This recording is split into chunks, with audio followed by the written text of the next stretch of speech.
अभी थर्ड है ego defence mechanism.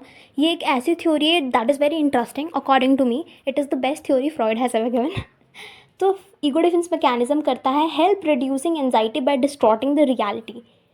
अगर हम रियलिटी को डिस्टॉर्ट कर देंगे, जो कि डिस्टर्बिंग रियलिटी है, उसको अगर हम तोड़ मड़ोड़ के ऐसे प्रेजेंट करेंगे that we are cool, we are fine, we are gonna go on a way, तो ये सब करने के बाद हम अपनी एंजाइटी को रिड्यूस कर लेंगे, क्योंकि हम उसका इफेक्ट कम कर देंगे। तो पहली इसमें टेक्निक है रिप्रेशन। रिप्रेशन होता है एक एंजाइटी प्रोवोकिंग थॉट को डिसमिस कर देना अपने अनकॉन्शियस के द्वारा।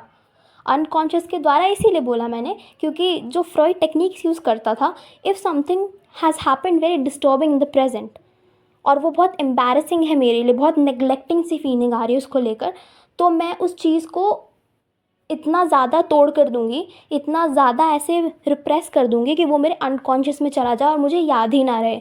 The many of the event that has occurred in the childhood, जो हमें याद ही नहीं है कि ऐसा होता है। अगर कोई बोलता भी तब भी याद नहीं आता है, क्योंकि वो हमारे अनकॉन्शियस में चले गए हैं और प्रेजेंट से और या फिर सबकॉन्शियस से बिल्कुल डिसमिस हो गए हैं। सेकेंड है डिनायल। हम बिल्कुल रिफ्यूज़ कर देते हैं, मानना ऐसा हो ही नहीं सकता यार, झूठ बोल रहा है तू, चल झूठा, ऐसे we do usually use these words. और सबसे पहला reaction to death is denial. Suppose India का मैच है पाकिस्तान से and India end up losing, cool, हम तो मानेंगे नहीं भाई, ऐसा हो ही नहीं सकता। The very first reaction to it is denial. You know, if given another example denial का, the very first reaction to death is denial.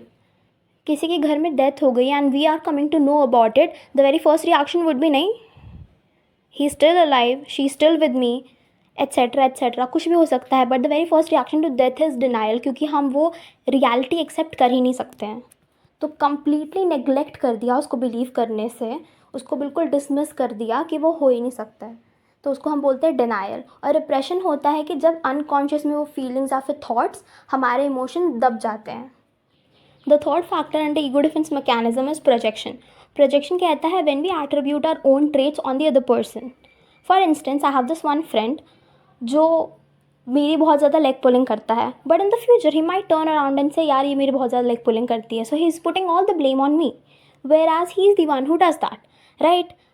If taken another example, because the previous one was way too positive, there is this teacher that we don't like. So if we don't like the teacher, we eventually don't like their subject, and we end up getting bad marks in their subject, right? तो हम बोल सकते हैं कि the teacher doesn't like me, no, that's why she cuts my marks, जबकि हमें ही teacher नहीं पसंद है, but we portrait in that way teacher को ही मैं पसंद नहीं हूँ। तो अपनी जो इमोशंस होते हैं उनको दूसरे बंदे पर थोप देना, उनको उसके ऊपर ब्लेम गेम डाल देना कि यार तूने करा है, तेरे से ही हुआ है। अभी फोर्थ चीज़ आती है रिएक्शन फॉर्मेशन। रिएक्शन फॉर्मेशन बोलता है कि adopting a behaviour that is opposite to the real emotion.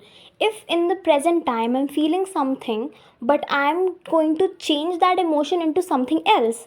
For example, the real emotion that I am feeling, मेरी मम्मा ने मुझे मारा and I am feeling like crying, I am feeling terrible, I am feeling embarrassed because she has slapped me in front of so many people, right? But I'm not going to cry. Rather, I'm going to adopt this one mechanism that is going to help me distort the reality, and that is to accept the model of reaction formation. So, if the real emotion is to cry, I'd adopt any other emotion but not crying. क्योंकि उसके अलावा मैं सब कुछ कर सकती हूँ पर मैं रोऊंगी नहीं. That is my weaker side, won't be vulnerable over there, right? तो मैं कोई ऐसा रिएक्शन फॉर्म कर लूँगी that is going to help me distort the reality, and I might smile, I might laugh.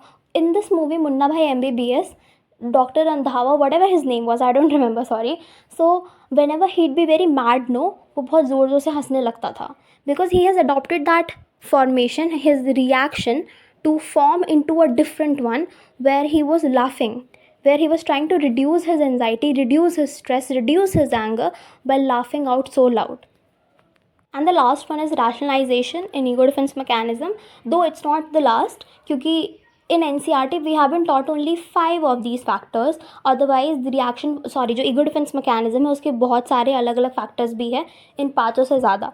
But rationalisation में बात करते हैं कि tries to make unreasonable explanation reasonable. By this what I mean is that when we are giving justification, when we are giving excuses for something, For example, I really want this job of a counselor, all right, and I'm going on for interviews in different school in different institutions, but I'm constantly failing and getting rejected by all of them.